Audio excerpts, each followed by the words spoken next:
I can also ask you, sir, consensus was also reached on the fact that this is not an era of war. Now, unlike the wording, of course, the phraseology has changed since the Bali summit, but the fact that it is a unanimous declaration this time now, we've also managed to say that sovereignty of nations and integrity should be respected. In the context of what's happening between Ukraine and Russia, how significant is this?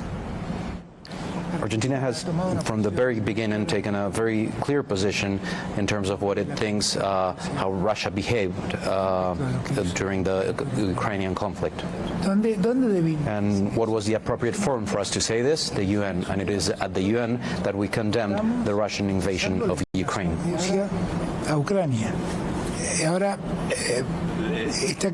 Clearly, the war waged by Russia has effects on places other than the territory of Ukraine. And this gives rise to a geopolitical issue that causes the EU and America to place this problem at the forefront and on top of other problems that are also being faced. Less than 2 months ago, we held a summit of the European Union and the Community of Latin American and Caribbean States, the CELAC. And it was a political and economically important meeting. But Europe was only concerned with us including a paragraph referring to the Ukrainian war.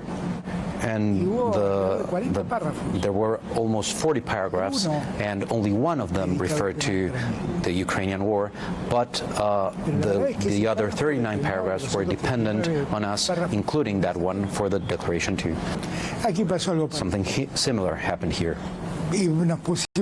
And we ended up agreeing on text that we could all sign. But in truth, the forum for us to condemn Russia's actions is the United Nations.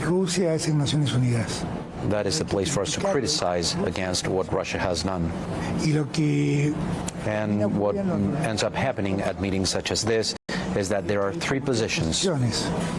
The first position is that of Russia, which justifies or gives justifications for the war.